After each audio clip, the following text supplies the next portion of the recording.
हाय नमस्कार सत श्री अकाल आदाब। I hope that you guys are doing fantastic. तो बहुत दिनों से रिक्वेस्ट आ रही थी सेंड्स और रिटर्न्स के बारे में स्पेसिफिकली अलग से वीडियो बनाने के लिए, जबकि इस चैनल पे बहुत सारे मिक्सिंग मास्टरिंग के ट्यूटोरियल्स है, कंप्लीट सॉन्ग्स, लाइव सेशंस जिनमें कुछ भी नहीं छुपा हुआ है। कुछ सिनेरियोज होंगे जहाँ पे बसेस बनाना, सेंड्स, रिटर्न्स, ऑक्सिलरीज के थ्रू प्रोसेसिंग करना would be a better idea. Let's take a look at this vocal group. By the way these are like scratch vocals. इसमें आप ये देख रहे हो 4 ट्रैक। ये ट्रैक्स में खाली ट्यूनर वाला प्लगइन लगा हुआ है। हर स्पेसिफिक वोकल को मुझे कंप्रेस भी करना पड़ता, EQ भी करना पड़ता, DS भी करना पड़ता और ना जाने और भी क्या क्या प्रोसेसिंग जो मैं करना चाहता हूँ। रिवर्ब्स, डिले और बहुत सारी चीजें उसमें मैं इंप्लीमेंट करना चाहता हूँ। अब अगर मैं सारे ये इंडिविजुअल ट्रैक्स पे ही सारी प्रोसेसिंग करूंगा, ये बहुत ही CPU इंटेंसिव काम हो जाएगा। दूसरा, उससे भी इंपॉर्टेंट जो एस्पेक्ट है कि जब आप 4 चीजों को एक बस के थ्रू प्रोसेस करते हो, अब मान लो कि इसके नीचे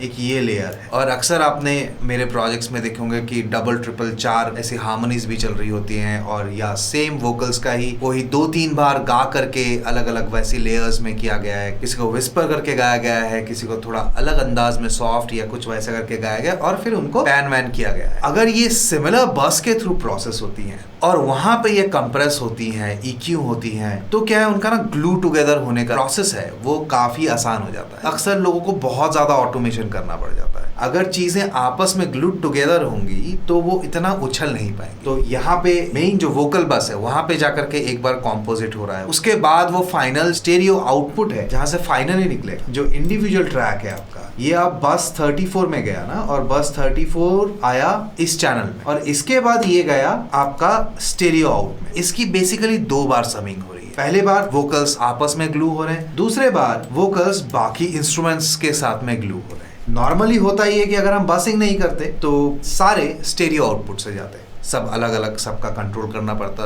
अब ये पहला सिनेरियो हुआ। दूसरा सिनेरियो, जैसे कि हमने 2 बसेस बनाए हैं, बस नंबर 20 पे रिवर्ब लगा हुआ है, बस नंबर 21 पे डिले लगा हुआ है। यही जो रिवर्ब और डिले है इसको हम यहाँ इंसर्ट में भी लगा सकते थे, इवन इस वोकल बस के। आप ये भी कह सकते हो कि यहाँ नहीं लगा करके सेंड में लगा रहे हो। तो इसके पीछे के रीजंस के बारे में बात करते हैं। अब मान लीजिए कि आप यहाँ पे रिवर्ब लगा देते, उसको मैनेज करना थोड़ा मुश्किल होता है, फिर आपका वोकल ना थोड़ा पीछे पीछे सा जाने लगता है। कई लोगों को शिकायत होती है कि वोकल ना आउटस्टैंड नहीं कर रहा। सबसे पहली बात है, रिवर्ब आप इंसर्ट में तभी लगाएंगे जब आप कोई इफेक्टेड सा वोकल क्रिएट करना चाह रहे हैं, कोई आलाप है या कोई वैसा एफेक्ट्स टाइप की साउंड है, तभी आप इंसर्ट्स पे रिवर्ब या डिले लगाएंगे। सब लोगों का पर्सनल एक्सपीरियंसेस को देख करके और लोगों का वर्क फ्लो को देख करके मैं आपके साथ में ये जो चीज है शेयर कर रहा हूँ। ये जो सेंड्स पे लगा हुआ रिवर्ब और डिले शेयर हो सकता है दूसरे इंस्ट्रूमेंट्स के बीच में। CPU आपका बचेगा, जो मेरे ख्याल से आजकल बहुत सारे लोग एक्चुअली CPU के लिए इतने ज्यादा कंसर्न नहीं है क्योंकि हमारे हार्डवेयर बहुत ज्यादा पावरफुल हो गए। जो इवन हम लैपटॉप्स वगैरह भी इस्तेमाल कर रहे हैं, बहुत ज्यादा प्रोसेसिंग पावर होती है उनमें। तो दूसरा जो सबसे मेजर बात है, सारी चीजें एक प्रोसेसर के अंदर से जाएगी तो वहां पे कुछ सैचुरेशन हो, वहां पे कुछ ग्लूइंग होगी, वहां पे वो आपस में क्रॉस टॉक करेंगे तो एक कोहेसिवनेस का एहसास होगा उस चीज की वजह से। रिवर्ब के साथ में ऐसा है कि reverb is like a room emulation as well. एक कमरे में सारी चीजें इंस्ट्रूमेंट होती है, बजती हैं, आप गा रहे हो, चीजें भी बज रही हैं, तो लगता है ना थोड़ा सा कोहेसिव सा साउंड आता है। जब एक रिवर्ब के थ्रू मैक्सिमम ये सारी चीजें पास होती हैं, अब इसका मतलब ये नहीं है कि आप सारी चीजों पे रिवर्ब लगाते चले जाएं, क्योंकि हो सकता है कि जो आप और भी इंस्ट्रूमेंट्स और बाकी सारी चीजें आप प्रोग्रामिंग कर रहे हो या वैसे बजा रहे हो उनमें पहले से रिवर्ब इम्प्लीमेंटेड हो।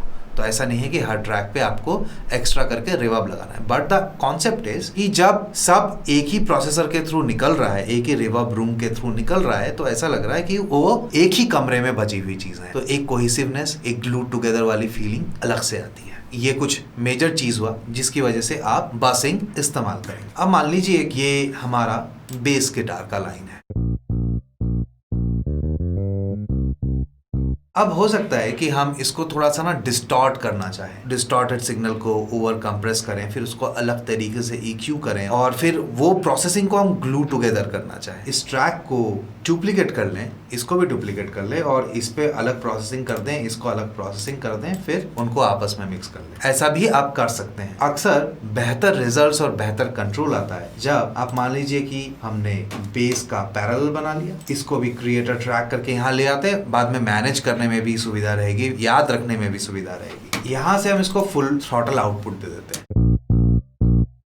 बेसिकली ये हमारा नॉर्मल बेस है, उसकी आवाज है। अगर हम ये नहीं चाहते ये जो फेडर है इससे इसका वॉल्यूम पे कोई असर हो, आप अगर इसे माइनस करेंगे तो ये घट रहा, ये सिग्नल भी इस पे डिपेंडेंट है, तो हम सिंपली इसको जाकर के प्री फेडर कर देंगे।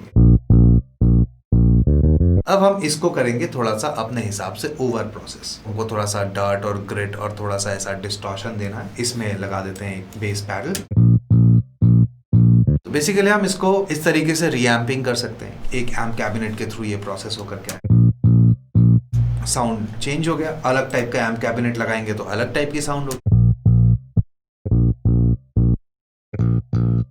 अब मान लीजिए कि हमको थोड़ा सा क्रिस्पीनेस और एक्स्ट्रा वो हमें एनहांस कर एक प्रीएम्प सिलेक्ट कर सकते हैं। इसके बाद और थोड़ा प्रोसेसिंग करते हैं, ओवर ड्राइव कर देते हैं इसे।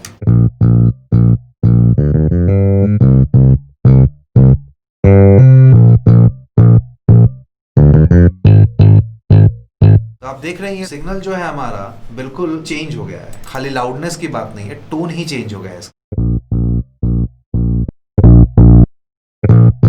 इसको कर लेते हैं कंप्रेस।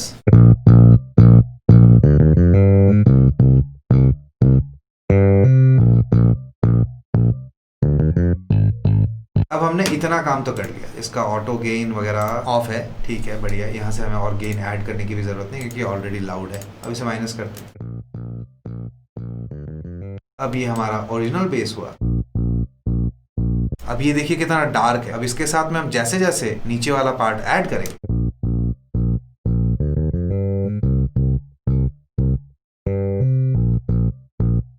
ये कॉन्सेप्ट आप सिर्फ इस पे नहीं, आप पैरेलल वोकल कंप्रेशन भी कर सकते हो इसी तरीके से, कुछ इफेक्ट्स वगैरह को अलग तरीके से ले आ सकते हो, कोई दूसरा इंस्ट्रूमेंट को भी ऐसा कर सकते हो।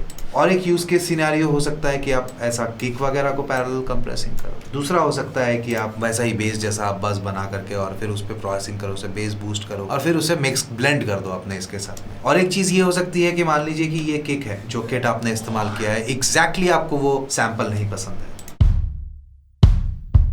हम इसको ड्रम रिप्लेसमेंट की मदद से सैंपल को रिप्लेस करते हैं और double drum track done. Transients को ये वो करेगा और फिर रिव्यू करिए।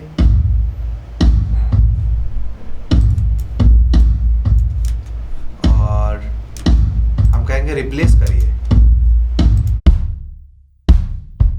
इसको कर देते हैं म्यूट, इस वाले को रख लेते हैं खुला।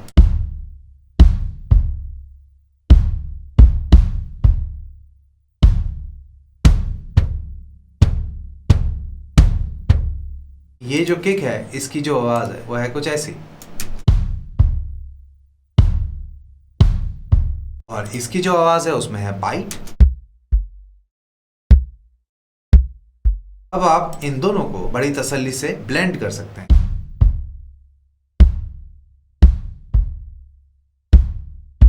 ऐसा ब्लेंड करने के बाद भी ओवरऑल जो डायनामिक्स है पूरे को आपको मैनेज कर दो। इसके लिए इन दोनों को एक बस के थ्रू पास कर देंगे, यहाँ से उसका आउटपुट से लेकर के हम चलते हैं और क्रिएट अ ट्रैक स्टैक करते हैं, समिंग स्टैक करते हैं और ये हमारा किक का बस बन गया। ये दोनों जो किक्स हैं ये स्टेरियो आउटपुट पे नहीं जा करके जा रही हैं बस 1 पे, और ये बस 1 का इनपुट आ रहा है हमारा इस किक ट्रैक पे। अब हमको अगर इसे टाइट करना है दोनों को ओवरऑल को मिला करके, तो हम यहाँ पे अपना कंप्रेशन वगैरह कर सकते हैं। मान लीजिए कि 4:1 रेशियो पे रखते हैं, फिर इसे थोड़ा ग्लू टुगेदर करते हैं।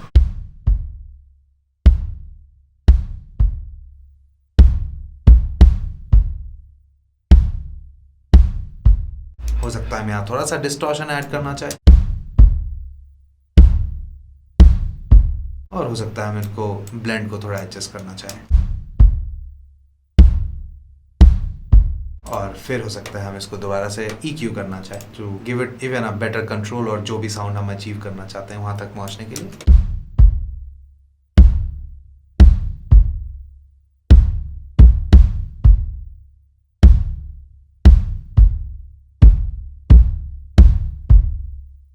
Looks good. थोड़ा सा बूम यहाँ कमा देंगे ताकि बेस गिटार के लिए हम यहाँ थोड़ा सा जगह बढ़ा दें। किक का जो पंच और पावर होता है ना वो ये 100 के आसपास होता है। थोड़ा सा शेल्फ को खोल देंगे और यहाँ थोड़ा सा इसको बूस्ट दे देंगे। आप यहाँ पे लो कट भी लगा सकते हो, ये सारी चीजें आप कर सकते हो। बसिंग करके आप देख रहे हो कि हमारे पास में कितना ज्यादा चीजों को कंट्रोल करने की क्षमता आ जाती है, चीजों को कोहेसिव बनाने की क्षमता आ जाती है। तो इसलिए बसिंग करना बहुत इंपॉर्टेंट है, रिसोर्सेज बचाने के लिए, चीजों को और खूबसूरत बनाने के लिए। तो मुझे उम्मीद है कि ये वीडियो आपको ढंग से एक्सप्लेन करता है कि ऑक्सिलरीज और बसेस कैसे आपको इस्तेमाल करना चाहिए। Thanks for being a part of this mission to be a better musician every day. अगर आपने सब्सक्राइब नहीं किया है तो प्लीज सब्सक्राइब कर लें। ये जो वीडियोस हैं इनको जरूर जरूर जरूर शेयर करें ताकि आपके जैसे और भी लोगों को इनसे हेल्प मिल सके। और इस आशा के साथ कि हम मिलेंगे अगले वीडियो में, मैं लेता हूं आपसे अलविदा। बहुत बहुत धन्यवाद और नमस्कार।